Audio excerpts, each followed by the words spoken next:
अगर reaction follow करती है आरएनएस इक्वेशन, प्लॉट है ln के वर्सेज 1/RT, बहुत अच्छा क्वेश्चन है। ln के वर्सेज 1/RT, स्ट्रेट लाइन कह रहा है, ग्रेडियंट -y है, तो कह रहा है energy required to activate the reactant. अरे हलवा क्वेश्चन, बिल्कुल हलवा क्वेश्चन, क्योंकि पढ़ने में दिमाग लगाओगे ना थोड़ा सा इजी हो जाएगा। देखो पहले तो आपको पता होना चाहिए कि आरएनएस भाई साहब ने क्या कहा था। आरएनएस भाई साहब ने कहा था, 3 इक्वेशन दी थी आरएनएस भाई साहब ने। पहली इक्वेशन दी थी k = a इंटू एक्सपोनेंशियल की पावर -EA/RT। सुन लो, बार बार बताता हूँ चीज़ें, क्योंकि करत करत अभ्यास जड़मती हो सुजान, कि अगर कहते हैं ना कि पत्थर पे निशान नहीं आ सकता, अगर आप एक रस्सी को लेकर पत्थर पर घिसते चले जाओ, घिसते चले जाओ, घिसते चले जाओ, भाई रस्सी तो घस करके टूट जाएगी, लेकिन पत्थर पे निशान छोड़ के जाएगी। तो यही बात है, practice makes the man perfect and womens also. ठीक है, तो आपका यहाँ पर ये फंडामेंटल निकल कर आएगा कि दूसरी क्वेश्चन होती है ln k = ln A - EA/RT। ठीक है, इसमें ग्राफ में ध्यान रखेंगे, इसमें अगर ln k का ग्राफ 1/t के रिस्पेक्ट टू करोगे, इसमें ग्राफ की स्लोप आती है -EA/R। फिर से बता रहा हूँ, अगर log k कर दोगे तो ये हो जाएगा log A, ये हो जाएगा -EA/ नीचे आ जाएगा 2.303 RT।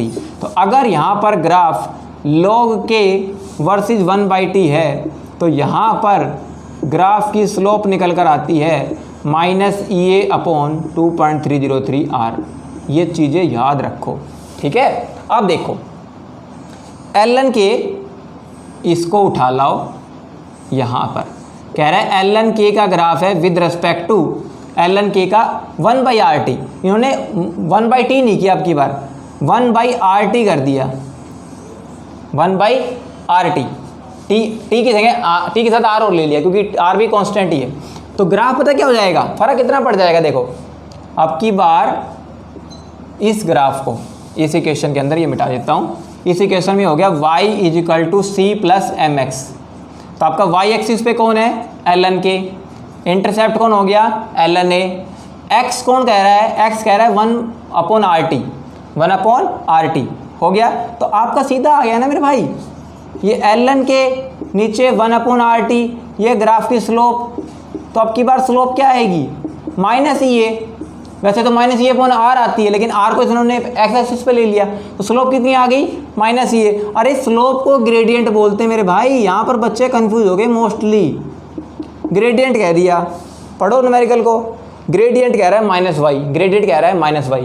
अरे ग्रेडियंट स्लोप होती है, तो कह रहा है कि -y जो है ना, ये कह रहा है -y जो है ना वो -EA के बराबर है।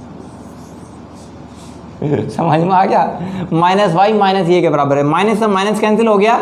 इस रिएक्शन की एक्टिवेशन एनर्जी y है, एक्टिवेशन एनर्जी कितनी है, y, यानी कि यही तो पूछा है। देखो, the energy required to activate the reactant, reactant को एक्टिवेट करने में कितनी एनर्जी चाहिएगी, y चाहिएगी। आंसर आ गया y यूनिट, ऑप्शन डी देखो, y यूनिट। ठीक है, इजी क्वेश्चन है मेरे भाई, हलवा क्वेश्चन होते हैं, हम क्वेश्चन को हार्ड बना रहे हैं बस। चलो अगला देखो, अगला है for the elementary chemical reaction A2 से 2A पे जा रहा है। फॉरवर्ड रिएक्शन के लिए रेट कांस्टेंट K1 है, बैकवर्ड रिएक्शन के लिए रेट कांस्टेंट K इनवर्स है, K-1। ठीक है, एक्सप्रेशन पूछ रहा है dA/dt का। चलो लगाते हैं दिमाग, कोई दिक्कत नहीं है, दिमाग लगाते हैं। कह रहा है A2 से 2A पे जा रहा है, कोई दिक्कत नहीं है। ऊपर ग्राफ, ऊपर रेट कांस्टेंट K1 है और नीचे K-1 है। dA/dt का एक्सप्रेशन पूछ रहे हैं, तो पहले तो क्या करते हैं, हाँ इसमें बहुत अच्छे यहाँ पर क्या दे रखे हैं आपको, ऑप्शन दे रखे हैं। लगाइए क्वेश्चन पे दिमाग लगाइए, फ्रेम करिए क्वेश्चन को। कैसे करोगे, पहले रेट ऑफ रिएक्शन लिखो। चलिए देखिए पूछा क्या है, पढ़ते हैं न्यूमेरिकल को। यहाँ ये डाटा तो मैंने पहले बता दिया था। एक्सप्रेशन पूछ रहे हैं dA/dt का, concentration of A with respect to time, ये एक्सप्रेशन पूछ रहा है, क्या आएगा। ओहो, थोड़ा सा टिपिकल लग रहा है न्यूमेरिकल, लेकिन करेंगे हम, दिमाग लगाते हैं। देखो पहली बात तो आपको जो बात बताने जा रहा हूँ ना, ऑप्शन क्वेश्चन भूल जाओ, पहले मेन चीज़ सुन लो। अगर किसी रिएक्शन में रिवर्सिबल काइनेटिक्स दे रखी हो, सुन लो ध्यान से, बार बार नहीं बताऊंगा क्योंकि अब तक ये बात नहीं बताई है, ट्रिक है ये, समझ लो ऑफ एनडीएस सर। अगर किसी रिएक्शन में ऐसा रिवर्सिबल काइनेटिक्स दे रखा हो, फॉरवर्ड बैकवर्ड, तो ध्यान रखना रिवर्सिबल काइनेटिक्स के लिए जो रेट ऑफ रिएक्शन होती है उसका फार्मूला होता है rate of forward reaction minus rate of backward reaction. क्योंकि बात यहाँ पर आती है ना कि रिवर्सिबल काइनेटिक्स में हम किस फॉरवर्ड रिएक्शन को मेन रिएक्शन की रेट मानने या बैकवर्ड रिएक्शन को मेन रिएक्शन की रेट मानने, तो यहाँ पर सीधा फार्मूला है कि अगर रिवर्सिबल काइनेटिक्स हो ना तो ओवरऑल रेट ऑफ रिएक्शन निकालने का फार्मूला पता है क्या होता है, rate of forward reaction minus rate of backward reaction. Put कर दो, ठीक है। अब देखो मैंने रेट ऑफ रिएक्शन को आर कह देता हूँ, ध्यान से सुनना, मैं रेट ऑफ रिएक्शन को आर कह रहा हूँ, ठीक है। फॉरवर्ड रिएक्शन की रेट बताओ क्या आएगी, देखो फॉरवर्ड रिएक्शन ऐसे जा रही है लेफ्ट से राइट, फॉरवर्ड रिएक्शन में रिएक्टेंट बताओ कौन है, जल्दी बोलो, रिएक्टेंट कौन है, A2। तो आपको पता होगा भाई साहब रेट ला एक्सप्रेशन क्या कहता है कि जो dx बाई dt होता है, जैसे रिएक्शन A से B की तरफ जा रही है तो dx बाई dt क्या कहता है, K इंटू A, यही आएगा ना। और बैकवर्ड आ रही है तो क्या बोलेंगे, dx by dt K into B। अगर मैं कह दूँ ये K1 है तो आगे K1 आ जाएगा, और बैकवर्ड रिएक्शन के लिए K माइनस 1 है तो आगे K माइनस 1 आ जाएगा। समझ में आ गया। तो ये चीज़ें आपको याद रखनी है। चलो लगाओ दिमाग, ये रहा फॉरवर्ड रिएक्शन की रेट क्या आएगी, फॉरवर्ड रिएक्शन मतलब इधर, तो K1 इंटू A2,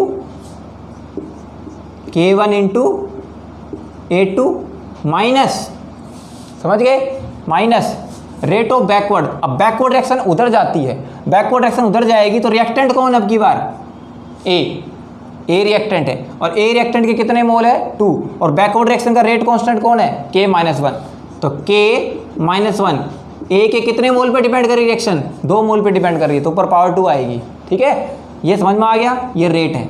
अब रेट एक बार और निकाल सकते हो आप, अगर ये नॉर्मल रिएक्शन है तो इस रिएक्शन का रेट क्या आएगा, मैं लिख देता हूँ आल्सो वी नो दैट, हम एक बात और जानते हैं कि जो रेट है R, A2 रिएक्टेंट है, उसके ऊपर कैसे डिपेंड कर रही है, देखो A2 की कंसंट्रेशन, तो dA2 बाई dt, यहाँ पे माइनस आ जाएगा।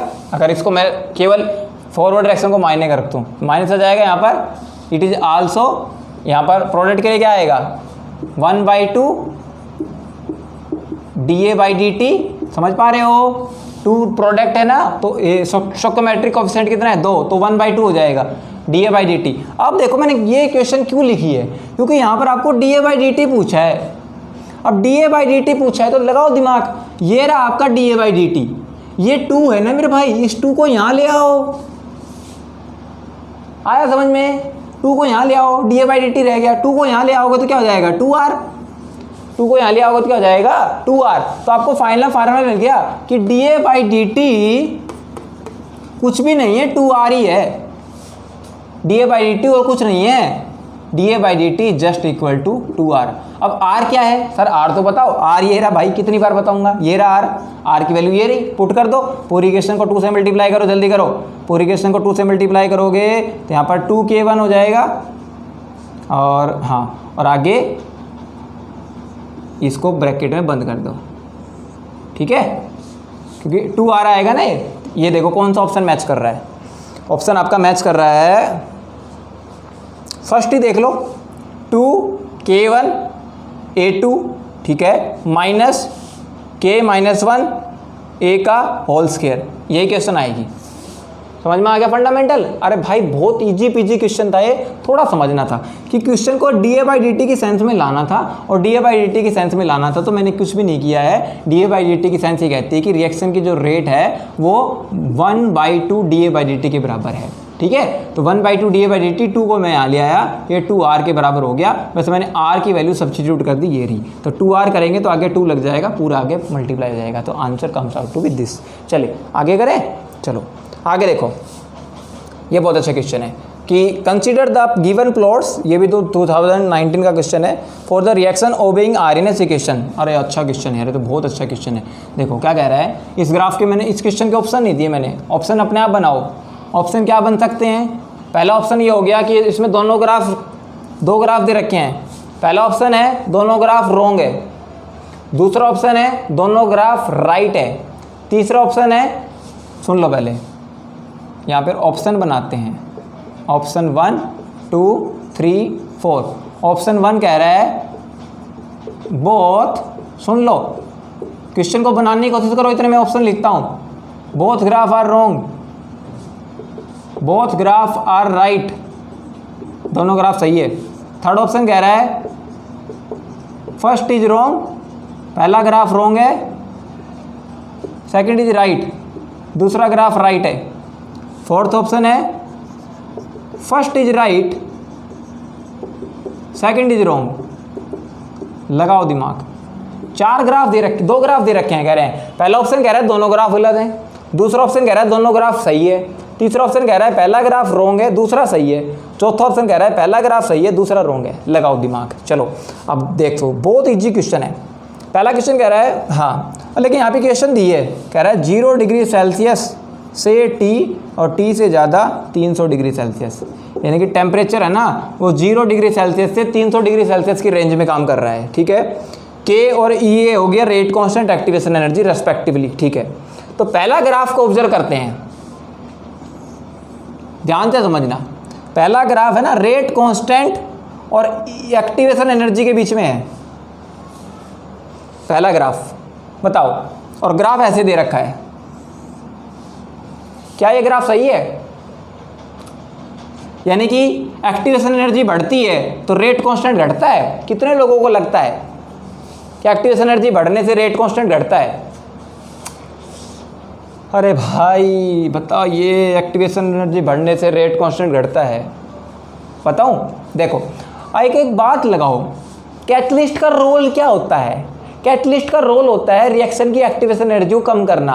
मतलब जो रिएक्शन पहले हाई टेम्परेचर पे हो रही थी, क्या पता वो कैटलिस्ट डालने से लो टेम्परेचर पे होने लग जाए। मान लो एक रिएक्शन की एक्टिवेशन एनर्जी E1 है और वो 500 केल्विन टेम्परेचर पर है, ठीक है, और ये activation energy 500 kelvin temperature T1 पर है। तो जब कैटलिस्ट यूज नहीं किया था, नो कैटलिस्ट, और कैटलिस्ट को यूज करने से ये एक्टिवेशन एनर्जी जो है वो कम हो जाती है, यानी कि टेम्परेचर 400 केल्विन पे होगी रिएक्शन।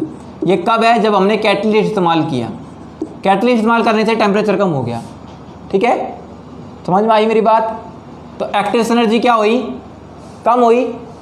तो एक्टिवेशन एनर्जी, कैटलिस्ट नहीं था तो एक्टिवेशन एनर्जी ज़्यादा थी, तो यहाँ पर EA is greater than E2। ठीक है, कैटलिस्ट डालते ही एक्टिवेशन एनर्जी कम हो गई। एक्टिवेशन एनर्जी कम हुई तो जो रिएक्शन हाई टेम्परेचर पर हो रही थी लो टेम्परेचर हो जाएगी, तो रेट टेम्परेचर कम होगा, और टेम्परेचर कम होगा तो रेट कांस्टेंट भी तो कम होगा। समझ में आई? तो देखो ये है फंडामेंटल समझने का। देखो यहाँ पर एक दिमाग और लगाओ। देखो यहाँ से समझ नहीं आ रहा तो एक चीज़ और देखो, हमें पता है कि ln K it is equal to ln A minus EA upon RT। इस इक्वेशन समझ जाओगे, या फिर इससे लगाओ K is equal to A into exponential की power minus EA upon RT। देखो इस इक्वेशन मैंने कह दिया एक्टिवेशन एनर्जी बढ़ती है, ये इंक्रीज कर रहा है। एक्टिवेशन एनर्जी बढ़ेगी तो ये सारा फैक्टर ज़्यादा आएगा, क्योंकि ऊपर न्यूमरेटर में है ना कि डिनोमिनेटर में। एक्टिवेशन एनर्जी ज़्यादा आएगी तो ये सारा का सारा फैक्टर क्या आएगा? मोर, ज़्यादा होगा। और ये सारा फैक्टर ज़्यादा होगा तो ln K क्या आएगा? लेस, कम आएगा ना। तो अब क्या हो रहा है? देखो एक्टिवेशन एनर्जी बढ़ने से K की वैल्यू घटती है। ग्राफ सही है, समझ गए? देखो चाहिए यहाँ लगा लो, EA माइनस है, एक्टिवेशन एनर्जी को बढ़ाओगे, एक्टिवेशन एनर्जी बढ़ाओगी तो ये सारा फैक्टर ज़्यादा आएगा, और ये सारा फैक्टर ज़्यादा आएगा तो K ऑटोमेटिकली कम हो जाएगा। ठीक है, तो K और EA का ग्राफ बिल्कुल ठीक है, तो ग्राफ 1 इज राइट। अब इससे देखो काफ़ी ऑप्शन कट जाएंगे। पहला ग्राफ सही है, अब ऑप्शन कह रहा है दोनों ग्राफ रॉन्ग है, तो ऑप्शन ए नहीं हो सकता। एक ये भी कह रहा है देखो first graph is wrong, third option देखो फर्स्ट ग्राफ रॉन्ग है लेकिन फर्स्ट ग्राफ तो राइट है, तो थर्ड ऑप्शन भी नहीं हो सकता। अब क्वेश्चन बच गया कि या दोनों ग्राफ सही है या पहला सही है दूसरा रॉन्ग है। ये चेक करते हैं। दूसरा ग्राफ देखो, दूसरा ग्राफ कह रहा है K का ग्राफ जा रहा है टेम्परेचर के साथ ऊपर, बिल्कुल जाता है भाई। रेट कांस्टेंट टेम्परेचर के साथ एक्सपोनेंशियली बढ़ता है, ये ध्यान रखना, आर्यनेस ने कहा था कि rate constant increases with temperature exponentially. तो ग्राफ ध्यान रखना, रेट कांस्टेंट का टेम्परेचर सेल्सियस के साथ जो ग्राफ जाता है वो ऐसे जाता है, ठीक है। अभी क्वेश्चन पुटअप होता है कि सर अगर ये ग्राफ ऐसे नहीं भी जाता, कारण अगर टेम्परेचर आपका सेल्सियस में नहीं होता, देखो यहाँ पर एक हिंट दिया हुआ है 0 डिग्री सेल्सियस, और 0 डिग्री सेल्सियस 0 केल्विन नहीं है, 0 डिग्री सेल्सियस मतलब 273 केल्विन है, और 273 केल्विन पर रिएक्शन सीज नहीं होती, स्टॉप नहीं होती, चलती रहती है, ठीक है। और 300 केल्विन के बीच में चलेगी, 273 केल्विन और आपका 573 केल्विन के बीच में चल रही रिएक्शन, ये टेम्परेचर इस रेंज में काम कर रहा है, तो 273 केल्विन कम नहीं होता, तो टेम्परेचर यहाँ पर ये नहीं है यहाँ पर, ठीक है। इसलिए ग्राफ 273 केल्विन से स्टार्ट होता है, ऊपर जाता है एक्सपोनेंशियली, तो second graph is also correct. तो ध्यान रखना, रेट कांस्टेंट और टेम्परेचर का ग्राफ अगर T डिग्री सेल्सियस है तो एक्सपोनेंशियली ऊपर की तरफ जाता है, तो ग्राफ 2 भी राइट है, तो दोनों ग्राफ सही है, option A is the correct answer, ठीक है। ये रहेगा option B, option B is the correct answer, दोनों ग्राफ सही है इसमें। तो दोनों ग्राफ को आपको नॉलेज रखनी है, ध्यान रखना। एक क्वेश्चन और पूछता हूँ, टेम्परेचर बढ़ाने से एक फर्स्ट ऑर्डर रिएक्शन है, ध्यान से सुन लो, कोई भी रिएक्शन है, एक रिएक्शन है, टेम्परेचर बढ़ाने से what is the effect on half life period. Temperature बढ़ाने से हाफ लाइफ पीरियड पे क्या फर्क पड़ता है। मैं कहता हूँ increases, decreases, first increases then decreases, या नो चेंज। लगाओ दिमाग, समझिए question. On increasing the temperature the half life period of the reaction decreases, increases, first decreases then increases और नो चेंज। अरे बड़ा ही हलवा क्वेश्चन है। टेम्परेचर बढ़ाओगे तो आर्यनियस भाई साहब ने कहा था कि अगर एक्टिवेशन एनर्जी निकालना चाह रहे हो ना किसी रिएक्शन की, तो you have to plot the graph at 2 different temperature. 2 different temperature पे ग्राफ प्लॉट कर लो, वहाँ से एक्टिवेशन एनर्जी आपको पता चल जाएगी, ठीक है। तो टेम्परेचर बढ़ने से रेट कांस्टेंट बढ़ता है, और रेट कांस्टेंट बढ़ने से हाफ लाइफ पीरियड घटता है, क्योंकि रिएक्शन का हाफ लाइफ पीरियड 0.693/K होता है मेरे भाई। फर्स्ट ऑर्डर की बात की थी मैंने कि फर्स्ट ऑर्डर रिएक्शन के लिए टेम्परेचर बढ़ने से क्या हाफ लाइफ पीरियड पे फर्क पड़ता है, बिल्कुल फर्क पड़ेगा। टेम्परेचर बढ़ने से K बढ़ेगा, और K किस में आ रहा है, डिनोमिनेटर की टर्म में, तो K बढ़ेगा तो T हाफ घट जाएगा। तो ध्यान रखना, टेम्परेचर बढ़ने से K बढ़ता है और K बढ़ने से हाफ लाइफ पीरियड डिक्रीज करता है, ठीक है। तो इसका मतलब टेम्परेचर रेट कांस्टेंट के तो इन्वर्सली प्रोपोर्शनल है, और टेम्परेचर हाफ लाइफ पीरियड के डायरेक्टली प्रोपोर्शनल है। टेम्परेचर जितना ज़्यादा बढ़ता है, सॉरी, टेम्परेचर रेट कांस्टेंट के तो डायरेक्टली प्रोपोर्शनल है, उल्टा लिख दिया, और हाफ लाइफ पीरियड के क्या है, इन्वर्सली प्रोपोर्शनल, ठीक है। हाँ, टेम्परेचर जितना ज़्यादा हाफ लाइफ पीरियड उतना कम हो जाएगा, और टेम्परेचर जितना ज़्यादा K भी उतना ज़्यादा आएगा, ठीक है। कुछ छोटी छोटी बातें हैं, ये आपको याद रखनी है, आपको बहुत कम लोग बताएंगे ये बातें भाई। चलो 1-2 प्रॉब्लम और ले लें, लेक्चर तो लेंथी हो ही रहा है। चलिए देखिए, हाँ, ये मोर देन वन ऑप्शन में भी करेक्ट आंसर क्वेश्चन है, यानी कि JEE एडवांस का क्वेश्चन है। कह रहा है for a first order reaction A gives the 2B + C, A से जा रहा है 2B + C, कोई दिक्कत नहीं है। कांस्टेंट वॉल्यूम 300 केल्विन टेम्परेचर पर, total pressure at the beginning T = 0, ठीक है। Total pressure at the beginning T and time T, ठीक है। ये कह रहा है T टाइम जब T 0 है तब तो प्रेशर को P0 लेना है आपको, ठीक है। और जब टाइम T हो जाए, टाइम कितना हो जाए T, तो प्रेशर को आपको PT लेना है, ठीक है, कोई दिक्कत नहीं है। Initially only A is present with the concentration A0, कह रहा है स्टार्टिंग में ना केवल A प्रेजेंट है कंसंट्रेशन A0 के साथ, ठीक है। And T 1/3 is the time required for the partial pressure of A to 1/3 of the initial value, ठीक है। The correct options are assume all the gases behave the ideal gas. थोड़ा सा typical लग रहा है लेकिन करेंगे इसको, ठीक है।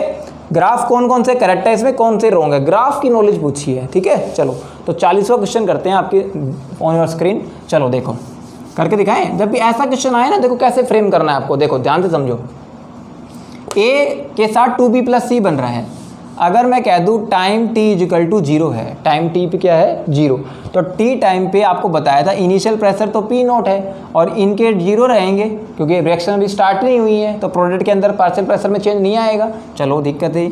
अब टाइम t कर दिया, ठीक है, t टाइम के ऊपर जो प्रेशर दे रखे हैं, तो देखो t टाइम पे जो प्रेशर में चेंज आएगा उसको मैं कहता हूँ P नॉट माइनस एक्स, ठीक है, P नॉट माइनस एक्स कह दिया मैंने इसको। भाई इसके पार्शियल प्रेशर में x का चेंज आया, अब मुझे ये नहीं पता x की वैल्यू कितनी है, पर चेंज आया x का, मान लिया, तो P नॉट माइनस एक्स। अब इसमें x चेंज x घटेगा तो रिएक्टेंट के अमाउंट, रिएक्टेंट के पार्शियल प्रेशर में डिक्रीज आएगा तो प्रोडक्ट तो बनेगा ना, तो प्रोडक्ट के पार्शियल प्रेशर में इंक्रीज आएगा, और ये आता है with respect to stoichiometric coefficient. इसके मोल 1 हैं, इसके 2 हैं और इसके भी 1 है, तो इसके P नॉट माइनस एक्स है, तो ये कितना आएगा चेंज, 2x का चेंज आएगा प्लस का, और इसमें कितने का चेंज आएगा x का, भाई इसमें x का चेंज आएगा प्लस का 1 मोल है, इसमें कितने का आएगा 2x का आएगा। ये बातें ध्यान रखनी है आपको, ठीक है। चलो करें अब, चलो आगे बढ़ते हैं। यहाँ से मैं क्या निकाल लेता हूँ PT, बोले मैं बोला था ना t टाइम पर जो प्रेशर है t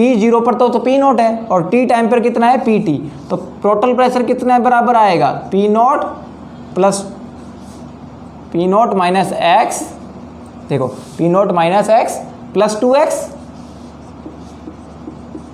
और प्लस x, सारा जोड़ दिया, समझ गए, टोटल प्रेशर सारा जोड़ दिया, P not minus x total, क्योंकि प्रेशर तो गैस है ना सारी, और गैस के प्रेशर किसी कंटेनर में सारे जुड़ जाते हैं, तो P not minus x plus 2x plus x, x minus से x प्लस कट गया, तो आपका टोटल प्रेशर कितना आ गया P नॉट प्लस 2x, ठीक है। क्या करें यहाँ से x की वैल्यू निकाल ले, चलो x की वैल्यू निकाल ले आते हैं यहाँ पर, हाँ, तो x की वैल्यू कितनी आएगी आपकी PT minus P not divide by 2, ये आ जाएगा आपका, कोई दिक्कत नहीं है। x की वैल्यू आ गई PT माइनस P नॉट, हाँ, तो इसको P नॉट को इधर ले आए, उधर 2x रह गया, डिवाइड बाई 2 चला जाएगा, तो ये x की वैल्यू आ गई हमारी। अब देखो फार्मूला इंपुट कर देते हैं। फार्मूला इंपुट कैसे करेंगे, फर्स्ट ऑर्डर रिएक्शन के लिए इक्वेशन क्या बनती है, KT upon 2.303 is equal to log A naught upon A, ये मतलब जनरल इक्वेशन होती है फर्स्ट ऑर्डर रिएक्शन के लिए। क्यों, ये कहाँ से आई, समझ तो गए ना। देखो K क्या होता है, K क्या होता है अपना, K होता है 2.303 अपॉन T, ये होता है ना, तो मैं T को तो यहाँ ले आया, KT 2.303 को नीचे ले आया, समझ में आ गया, तो इक्वेशन बन गई हमारी KT upon 2.303 it is equal to log A naught upon A, ठीक है। अब वैल्यू पुट करते हैं, आपको आंसर आ जाएगा। देखो प्रेशर की सेंस में रखना पड़ेगा, लेकिन किसकी सेंस में, प्रेशर की सेंस में, ये तो आपको समझ में आ गया ना, इसको नोट डाउन कर लेना। देखो KT upon 2.303, KT upon 2.303 it is equal to log A naught क्या है, इनिशियल कंसंट्रेशन। अब इनिशियल कंसंट्रेशन A नोट की जगह तो क्या रखेंगे, पार्शियल प्रेशर ऑफ A, तो क्या आएगा P नोट, समझ में आ गया, तो ऊपर तो क्या जाएगा हमारा log P नोट, कोई दिक्कत नहीं है, डिवाइडेड बाई A क्या है, फाइनल कंसंट्रेशन, और फाइनल कंसंट्रेशन कितनी बची है, देखो अभी बताया था P नोट माइनस एक्स, लगाओ दिमाग, अरे A की जगह लिखा है P नोट माइनस एक्स, देखो यार P नोट माइनस एक्स, ये बच गया ना फाइनल कंसंट्रेशन, यही तो रखेंगे, तो P note minus x, x की वैल्यू सब्स्टिट्यूट कर लो यहाँ से, तभी तो लिखा ली मैंने। देखो P note minus x, x कितना है, ये रहा PT minus P note divided by 2, ठीक है। करें एक बार न्यूमेरिकल को, थोड़ा सा टाइम लगेगा भाई, क्योंकि न्यूमेरिकल JEE एडवांस का है, हल्का फुल्का न्यूमेरिकल नहीं है।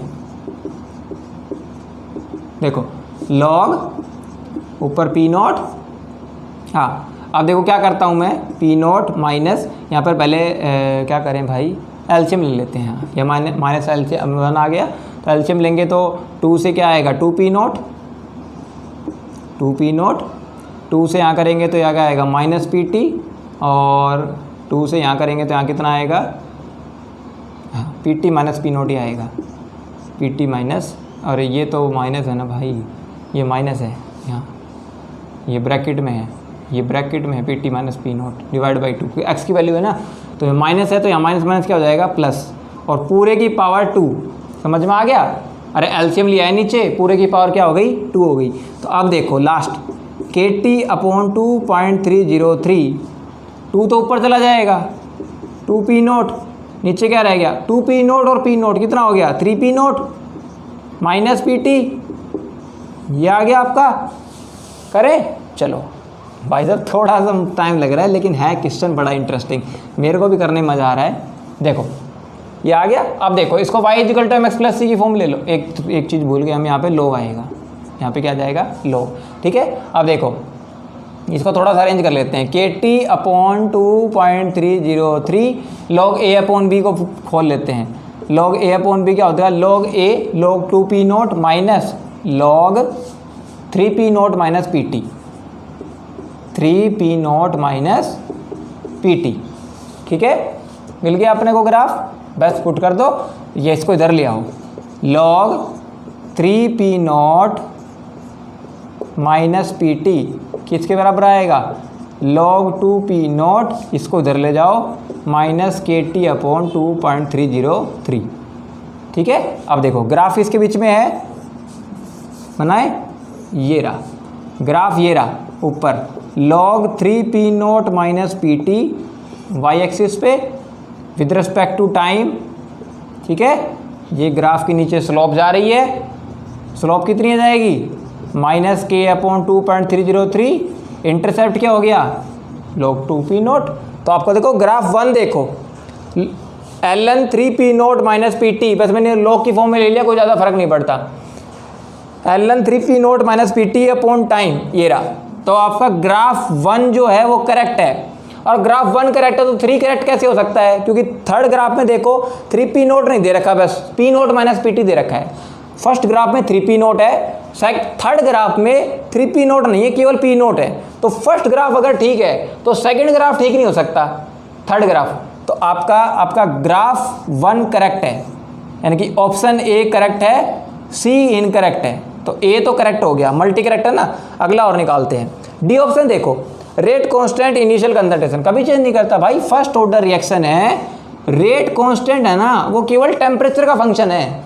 रेट कांस्टेंट अगर बढ़ेगा केवल टेम्परेचर के साथ बढ़ेगा, अदरवाइज कुछ भी डाल दो, इनिशियल कंसंट्रेशन, फाइनल कंसंट्रेशन, कुछ भी लिख दो, टाइम के साथ कोई चेंज नहीं आता, सेम रहेगा। तो आपका ऑप्शन डी भी करेक्ट है, ए करेक्ट है, डी करेक्ट है, सी रॉन्ग हो गया।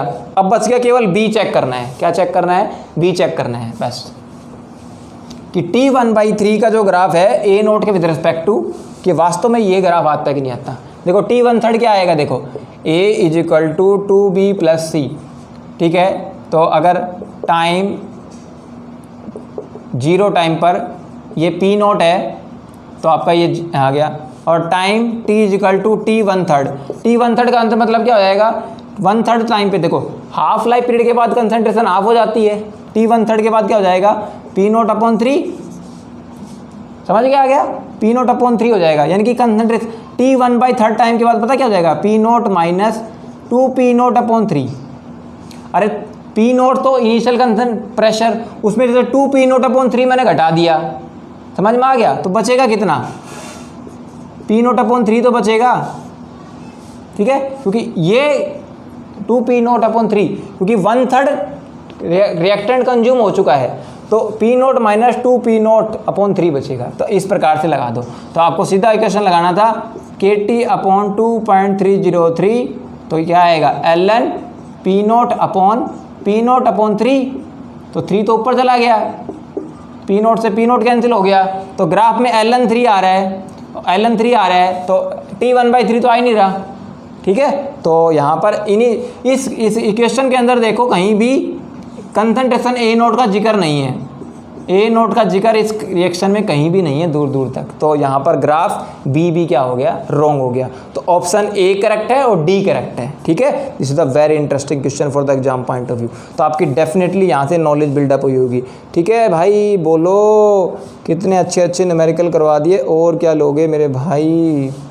चलो चलें आगे, बस 1-2 न्यूमेरिकल और ले लेते हैं, ठीक है, फिर ख़त्म करते हैं न्यूमेरिकल को। हाँ, ये क्वेश्चन देखो, in the first order reaction A gives the B, K is the rate constant. अरे हलवा क्वेश्चन है, तो नीट का क्वेश्चन है, हलवा है। Initial concentration of the reactant A initial concentration है रिएक्टेंट की वो 0.5 कह रहा है, हाफ लाइफ पीरियड पूछा है। अरे पहली बात तो फर्स्ट ऑर्डर रिएक्शन के लिए half life period initial concentration of reactant पे डिपेंड ही नहीं करता, सीधा निकाल लो। T half is equal to 0.693 upon K. ये ऑप्शन मिल रहा है कहीं, कहीं दे रखा है? नहीं दे रखा। अब ध्यान रखना मेरे भाई, अब बताने जा रहा हूँ बहुत important cheese.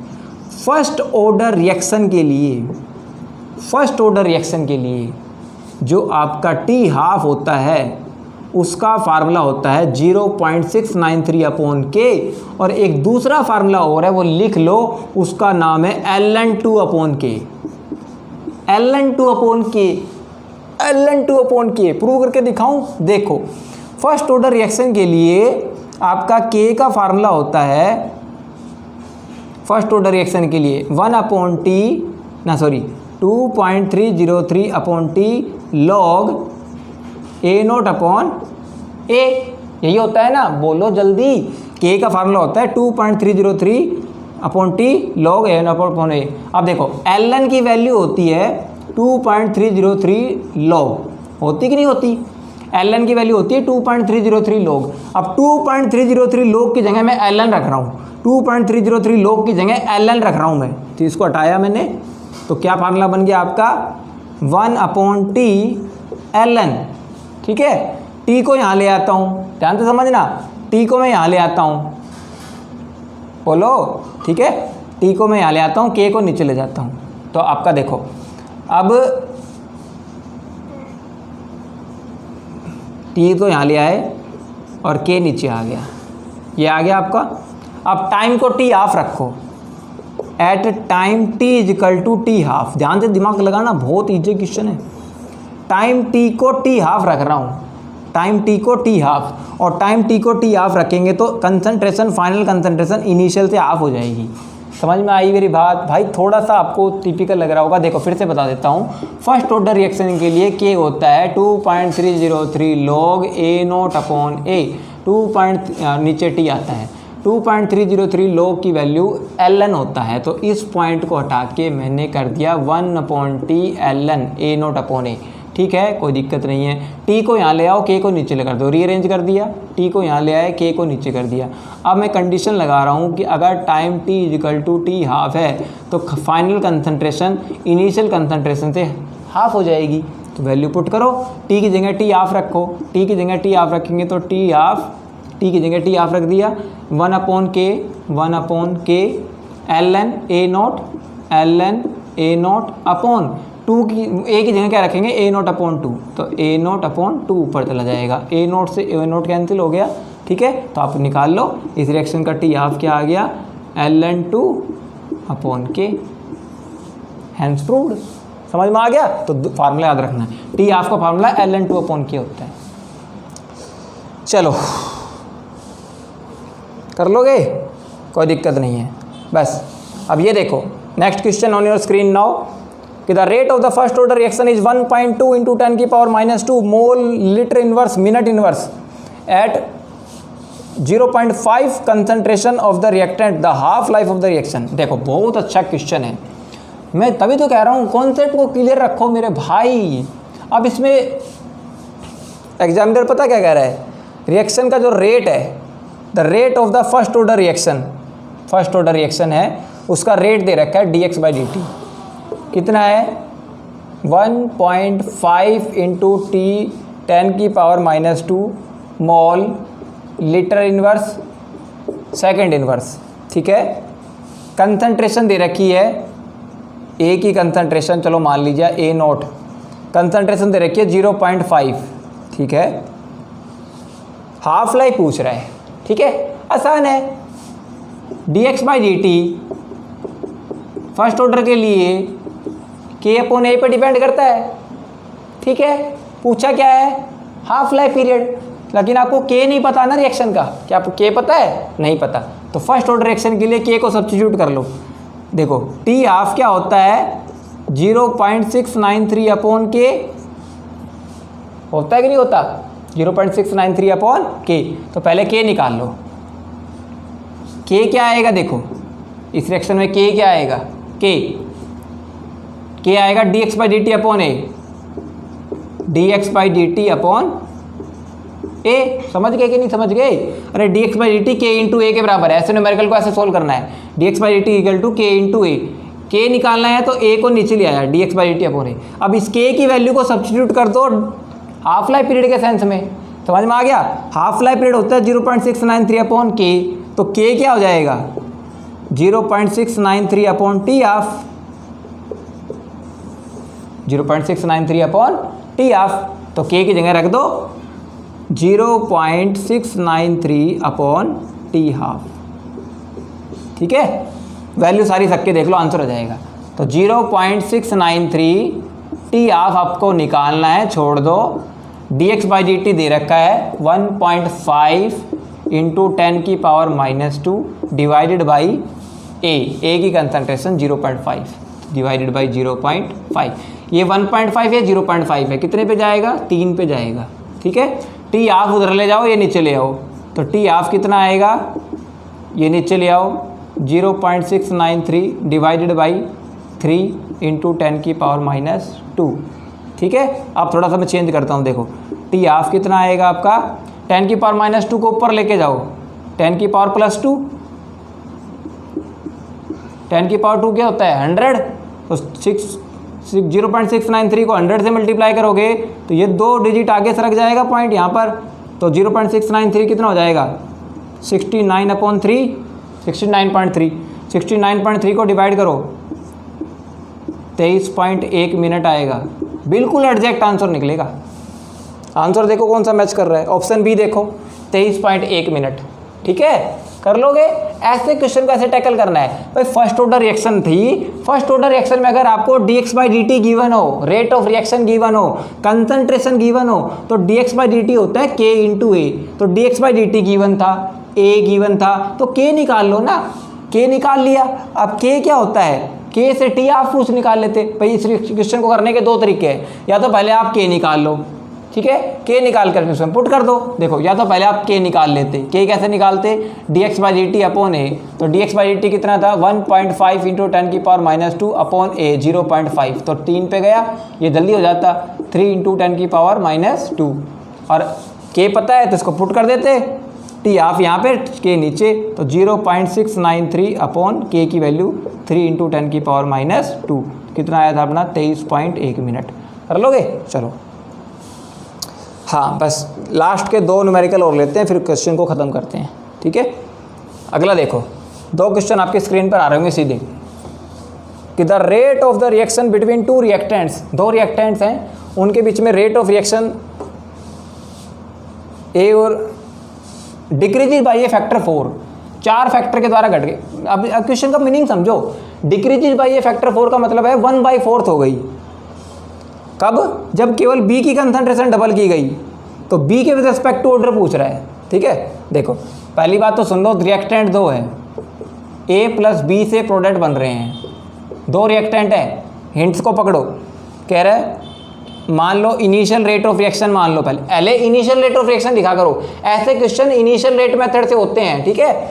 Initial rate of reaction को R1 मान लो, इनिशियल रेट ऑफ रिएक्शन हो गया K इंटू A के with respect to order X है, ठीक है? B के with respect to order Y है, अपने को नहीं पता अभी, ठीक है? चलो अब क्या कह रहा है कि अगर जैसे ही B की कंसंट्रेशन डबल की गई, पढ़ो न्यूमेरिकल को, जैसे ही B की कंसंट्रेशन डबल की गई, rate of reaction decreases bye A factor 4, ठीक है? यानी कि रेट ऑफ रिएक्शन जो फाइनल रेट ऑफ रिएक्शन है, ये तो इनिशियल है, ये क्या है इनिशियल, R2 जो फाइनल रेट ऑफ रिएक्शन है ना, वो इनिशियल से 1/4 हो गया, ये हिंट है। R2 बिकम्स 1/4, तो R1 का 4th हो गया ये, ठीक है? और ये कब हुआ, K इंटू कंडीशन को अप्लाई करो, A के विद रिस्पेक्ट टू कंसंट्रेशन में चेंज नहीं है, तो A के विद रिस्पेक्ट टू X ही रहेगा, A का A ही रहेगा। अब कह रहा है B की कंसंट्रेशन को डबल किया है केवल, तो 2B की पावर Y हो जाएगा, B की जगह 2B रखो। ऐसे न्यूमेरिकल को पकड़ना है आपको मेरे भाई, नहीं तो दिक्कत हो जाएगी, ठीक है? न्यूमेरिकल को स्टेप बाय स्टेप पकड़ो। कह रहा है 2 रिएक्टेंट है, मैंने पकड़ लिया, 2 रिएक्टेंट प्रोडक्ट बना रहे हैं, ये भी पकड़ लिया। फिर कह रहा है इनिशियल रेट ऑफ रिएक्शन को हमने ऐसे लिख लिया, ये लिखनी पड़ेगी। Initial rate of reaction A के विद रिस्पेक्ट टू ऑर्डर नहीं पता, X मान लिया, B के विद रिस्पेक्ट टू नहीं पता, Y मान लिया। अब कह रहा है कि जैसे ही B की कंसंट्रेशन डबल की गई तो B से 2B, A की कंसंट्रेशन को डबल नहीं किया, B की कंसंट्रेशन डबल करते ही rate of reaction decreases by factor 4, तो 1/4 हो गई, तो R2 हो गया आपका 1/R1/4। ये हिंट है, ठीक है। अब अप्लाई कर दो, R2/R1 निकालूं, R2/R1 निकाल लो, R2/R1, तो K से K कैंसिल हो जाएगा, A की पावर S A की पावर X कैंसिल हो जाएगा, क्योंकि आपको ऑर्डर B के रिस्पेक्ट टू निकालना है, तो A को भूल जाओ, ठीक है, B के रिस्पेक्ट टू। तो यहाँ देखो R2/R1 कर रहे हैं, इसके विद रिस्पेक्ट टू ये कर रहे हैं, तो 2B की पावर भी Y है और B की पावर भी Y है, तो क्या कर दूँ मैं, पूरा कर दूँ 2B/B। देखो 2B की पावर भी Y है और B की पावर भी Y है, दोनों की पावर Y है, तो इसको दोनों को एक साथ कर देता हूँ मैं, 2B/B और पूरे की पावर Y, ठीक है। B से B कैंसिल हो गया। अब R2 की वैल्यू सब्स्टिट्यूट करो, R2 क्या है, R1/4, R2 क्या है, R1/4, और नीचे R1 पहले सर है, और ऊपर क्या रह गया 2 की पावर Y, R1 से R1 कैंसिल हो गया। अब देखो बहुत बड़ा ट्विस्ट है, 1/4 है और ये है 2 की पावर Y। अब यहाँ पर बच्चे कंफ्यूज होते हैं, नीट वाले, मेडिकल वाले तो इसको जेईई मेंस वाले तो कर देंगे। अब क्वेश्चन ही पुटअप होता है कि सर रिएक्शन का ऑर्डर नेगेटिव हो सकता है, क्यों नहीं हो सकता मेरे भाई, order can be negative, order can be positive, order can be zero और ऑर्डर कैन बी फ्रैक्शनल, सारी बातें होती हैं, ठीक है। But molecularity is always a whole number, molecularity हमेशा होल नंबर होता है, ठीक है, यह ध्यान रखेंगे। चलो अब देखो इसको थोड़ा सा ट्विस्ट लेकर आता हूँ, बड़ा ध्यान से समझना।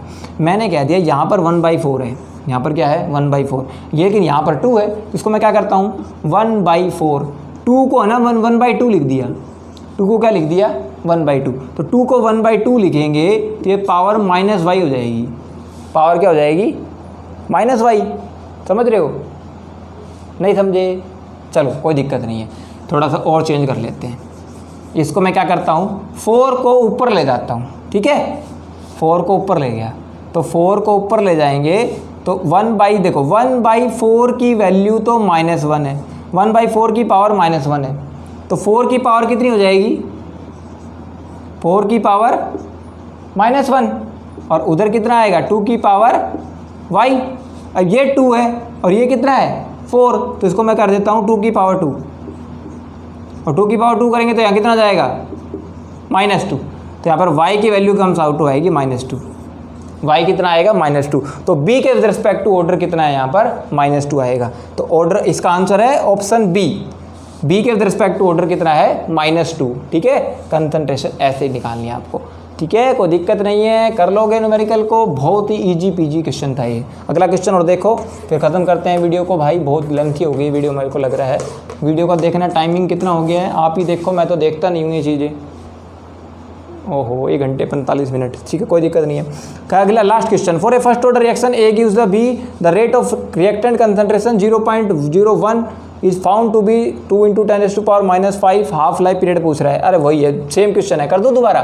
पहले के निकाल लो, dx/dt अपॉन ए, dx/dt बोलो कितना है 2 × 10⁻⁵ अपॉन ए बोलो 0.01, 0.01 है, ऊपर जाएगा कितना हो जाएगा, पॉइंट हटाओ, ऊपर जाएगा 100 हो जाएगा, तो 2 × 10⁻³ ये तो आ गया आपका रेट कांस्टेंट सेकंड इनवर्स, ठीक है। अब क्या निकालना है, हाफ लाइफ पीरियड, कर दो। Half life period is equal to 0.693 upon K कितना है 2 × 10⁻³ 10⁻³ ऊपर ले जाओ, कितना हो जाएगा +3, नीचे कितना है 2, 0.693 को 1000 से गुणा करो, कितना आएगा 693/2, कितना आएगा 347 आएगा, 347 second is the answer, option D is the correct answer, ठीक है, कोई दिक्कत नहीं, इजी क्वेश्चन था ये तो चलिए इसको छोड़ते हैं, बाकी काफ़ी क्वेश्चन हो जाएंगे, नहीं तो अदरवाइज हम इतना ज़्यादा टाइम नहीं लेंगे। चलिए, तो सारे क्वेश्चन हमारे ऑलमोस्ट हो चुके हैं, कुछ 1-2 क्वेश्चन है जो आपको मैं बता देता हूँ वैसे ही, ठीक है। अब देखो लास्ट क्वेश्चन ले रहा हूँ, बस very last, the rate constant. ये क्वेश्चन मैंने पिछले लेक्चर में भी स्किप कर दिया था कि रेट कांस्टेंट K1 और K2 दे रखे हैं आपको, 2 डिफरेंट टेम्परेचर पे, 2 डिफरेंट रिएक्शन है, ठीक है। एक का रेट कांस्टेंट दे रखा है K1 कितना 10⁻16 एक्सपोनेंशियल की पावर -2000 अपॉन टी, और दूसरा दे रखा है K2 10 की पावर 15 एक्सपोनेंशियल की पावर -1000 अपॉन टी। ठीक है, कह रहा है किस टेम्परेचर पर K1 K2 इक्वल हो जाएंगे, at what temperature K1 is equal to K2। तो K1 और K2 इक्वल करने हैं, K1 और K2 क्या करने हैं, इक्वल। और K1 K2 मेरे भाई इक्वल करोगे तो ये दोनों चीज़ें बराबर हो जाएंगी। तो 10 की पावर 16 एक्सपोनेंशियल की power -2000 upon T it is equal to 10 की पावर 15 एक्सपोनेंशियल की पावर -1000 अपॉन टी। दोनों चीज़ें बराबर हो जाएंगी। ठीक है, कोई दिक्कत नहीं है। अब देखो यहाँ पर दोनों तरफ ln ले लेते हैं। ठीक है, अब देखो थोड़ा चेंज करता हूँ मैं, taking ln on both sides, ये ले लेते हैं। ठीक है, ln लेंगे तो यहाँ पर हो जाएगा, ln लेंगे तो हो गया ln 10 की पावर 16 का ln कितना होता है, 16 प्लस सॉरी माइनस आएगा -2000 अपॉन टी, यहाँ पर तो ये आएगा it is equal to 15 -1000 upon T. ये आपका डाटा निकल कर आ गया। ठीक है, देखो यहाँ पर ln लिया, यहाँ पर तो यहाँ पर मैं ln ले लिया, तो ln a इंटू बी, यहाँ पर मल्टीप्लाई है और यहाँ भी मल्टीप्लाई है। तो एक बार तो क्या हुआ, देखो ये था पहले टर्म। ठीक है, मैंने कहा taking ln on both sides, तो यहाँ ln और यहाँ ln a into B, ln a into B, ln 10 की पावर 16 होता है 16, फिर यहाँ पर करेंगे माइनस, या क्योंकि यहाँ पर माइनस है तो -2000 अपॉन टी, ये हो जाएगा -1000 अपॉन टी। ये क्वेश्चन आपकी निकल करके आ गई। अब देखो मेरे भाई, अब लगाना है दिमाग, टी की वैल्यू सब्स्टिट्यूट कर लो कि टेम्परेचर कितना होना चाहिए कि जहाँ पर दोनों रेट कांस्टेंट इक्वल हो जाएंगे। देखो 16 में से, और यहाँ पर 15 है, देखो 16 में से 2 घटाओ या 15 में से 1 घटाओ, दोनों बराबर ही तो आते हैं, 14 लगाओ दिमाग। देखो इधर 16 है उधर 15 है, 16 में से 2 घटाओ या 15 में से 1 घटाओ, दोनों चीज़ें बराबर आती है ना। तो यहाँ पर मेरे को चाहिए 2, समझ पा रहे हो, 16 में से 2 घटाओ या 15 में से 1 घटाओ, तो मेरे को यहाँ पे 2 चाहिए, यहाँ पर 1 चाहिए। तो यहाँ पर 1 कब आएगा, इस जगह पे यहाँ पर 1 कब आएगा, 1 कब बनेगी, ये टर्म 1 कब बनेगी। देखो जब मैं टेम्परेचर 1000 अपॉन 2.303 के रखूँगा, 1000 अपॉन 2.303 के रख के देखो कितना आएगा आपका। देखो 16 - 2000 टी की जगह रखो, फोर्थ ऑप्शन देखो, फोर्थ ऑप्शन है 1000 अपॉन 2.303 ऊपर चला जाएगा केल्विन, यहाँ से 2 से 2 कट गया तो ये आएगा 2.303 आ गया। अब यहाँ भी देखो टी की जगह रखो 1000 अपॉन टी की जगह रखो 1000 अपॉन 2.303, तो 1000 से 1000 कट जाएगा, ऊपर यहाँ भी आएगा 2.303। ठीक है, क्लियर है। तो 16 - 2.303 के और 15 - 2.303 के। ठीक है, यहाँ पर 2 से मल्टीप्लाई होगा, कट जाएगा 2.303 कैंसिल हो गया। ठीक है, तो यहाँ पर 2 बचेगा और यहाँ पर 1 बचेगा, तो क्लियर हो गया। तो here temperature comes out to be 1000 upon 2.303 kelvin. इस टेम्परेचर पर दोनों K1 K2 बराबर आएंगे। सब्स्टिट्यूट करके देखनी थी वैल्यू बस, और कुछ नहीं है। ठीक है, थोड़ा सा न्यूमेरिकल परफॉर्मा को लगाना था। तो आई थिंक सारे क्वेश्चन आपके हो गए हैं और ज़्यादा समय हम बिल्कुल भी नहीं लेंगे। चलिए, this is all about today, have a nice day. अब मेरे भाई सुन लो, टेलीग्राम चैनल बना रखा है, डिस्क्रिप्शन में आपको लिंक मिलेगा, टॉप पर कर लो। उसके बाद इक्विलिब्रियम या इलेक्ट्रोकेमिस्ट्री में से मैं क्या स्टार्ट करें, आप चैनल कमेंट बॉक्स में मुझे बताएंगे, या फिर मैं पोल डाल दूंगा आज कम्युनिटी के अंदर कि अगला चैप्टर हम केमिकल काइनेटिक्स पे पूरी कमांड ले चुके हैं, उसके बाद अगला लेक्चर हम कौन सा ले, हम लेक्चर ले रिगार्डिंग इक्विलिब्रियम, या फिर आप चाहते हो पहले सर 12th का एक चैप्टर उठा ले इलेक्ट्रोकेमिस्ट्री। ठीक है, सेम यही पैटर्न रहेगा हमारा पढ़ने का, 4, 5 या 6 लेक्चर में हम एक लेक्चर को कवर कर देंगे, एक चैप्टर को। ठीक है, अगर आपको if my content and explanation is really good and it is good for your health and good for your cracking the exam, तो मेरे भाई वीडियो को ज़्यादा से ज़्यादा शेयर करो, लाइक करो, सब्सक्राइब करो, बेल आइकन प्रेस करो और वीडियो को वायरल करो मेरे भाई सबसे ज़्यादा। क्योंकि आप फ्रेंड सर्कल में बताओ और वो फ्रेंड्स किसी और को बताएंगे, वो किसी और को बताएंगे, तभी तो मेरा नाम होगा मेरे भाई। You can make my name on YouTube. Thank you so much, बने रहो हमारे साथ। अगले लेक्चर मिलते हैं नए जोश के साथ, नए जुनून के साथ। डोंट फॉरगेट, लक्ष्य को हर हाल में पाना है। और जो नए हैं चैनल पर, चैनल को मेरे भाई सब्सक्राइब करके बेल आइकन प्रेस कर लो। मिलते हैं अगले लेक्चर में। Thank you so much.